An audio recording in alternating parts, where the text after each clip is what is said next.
आज मेरे इस वीडियो में आप तमाम दर्शकों व्यक्ति विशेष से आग्रह है और सवाल है जो कि बहुत ही तकलीफ और अनसुलझे होने के कारण आपसे सुझाव और सलाह की अपेक्षा के साथ आप सभी के निष्पक्ष सुझाव देने का अपेक्षा करता हूँ। बहुत आहत हुआ, शायद आप भी हुए होंगे। 13 अक्टूबर को बांग्लादेश में दशहरा पूजा के त्योहार, जो कि हिंदुओं के महान त्योहारों में से एक, आतंक के माहौल में बदल दिया गया। चलिए थोड़ा इतिहास जानते हैं, फिर वर्तमान में बताएंगे। 1971 में जब पश्चिमी पाकिस्तान ने पूर्वी पाकिस्तान में ऑपरेशन सर्च लाइट किया कि उस समय भी पूर्वी पाकिस्तान से लगभग वहां 80% हिंदू पलायन हुए तथा सैकड़ों हजारों इंसानी हत्याएं एवं बलात्कार हुए। उस समय भारत ने अपनी पूर्वी द्वार को उदार भाव दिखाते हुए खोल दिया, जिससे न केवल हिंदू बल्कि पश्चिमी पाकिस्तान के सेनाओं के अत्याचार से त्रस्त अनेकों मुसलमान भी भारत में शरण लिए। बताते चले 26 मार्च 1971 को ऑपरेशन सर्च लाइट को सुनियोजित कर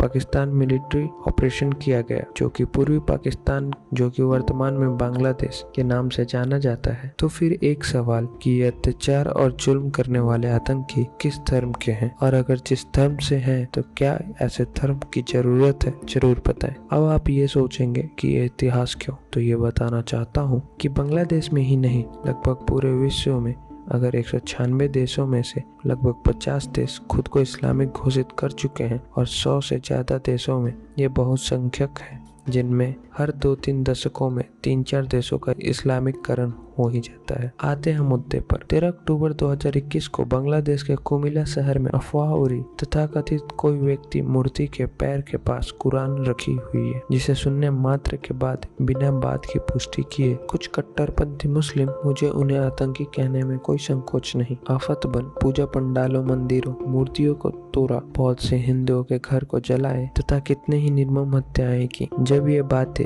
देश और दुनिया के तमाम चैनलों पे वायरल वीडियो से पूरे फैलने लगी तो विभिन्न देशों में कुछ बहुत ही खास प्रतिक्रियाएं नहीं मिली। जैसे तैसे शेख हसीना की सरकार ने अपनी छवि धूमिल न होने देने के कारण कार्रवाई करने का भरोसा दिया और साथ ही साथ भारत को नसीहत भी दे डाली, जो कि एक धमकी के रूप में भी प्रतीत हो रहा था। उन्होंने कहा, भारत भी अपने यहाँ उपद्रवों पर लगाम लगा, नहीं तो भारत में जो ये उपद्रव की छिटपुट घटनाएं होती हैं तो हमारे यहाँ हिंदुओं को भुगतना पड़ता है। पता नहीं वो कहना क्या चाहती थी, शायद ये कि यहाँ यानी भारत के मुसलमान पर बहुत अत्याचार होते हैं। तो शायद इस बात पे शेख हसीना को जानकारी कम है। भारत की आजादी के समय 9.8% मुस्लिम और 84.1% हिंदू थे, बाकी और धर्म के थे, जो कि वर्तमान में 15.5% मुस्लिम और 78.9% हिंदू हैं। तथा भारत को छोड़ आजादी के बाद अल्पसंख्यकों की संख्या में केवल कमी दिखी गई है, वृद्धि नहीं। और पूरे विश्व के मुसलमानों से कहीं ज्यादा आजादी व हक से भारत के मुसलमान रहते हैं। परेशानी केवल ये नहीं है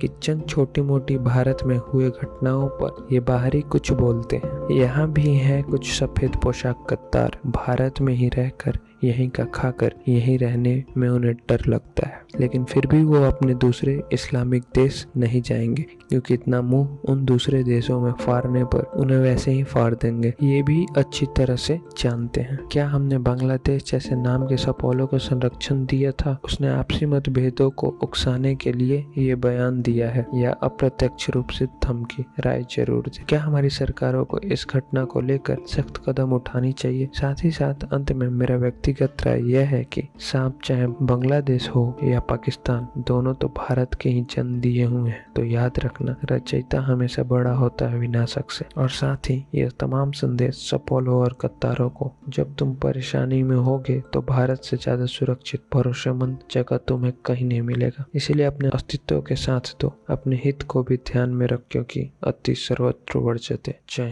हिंद दोस्तों।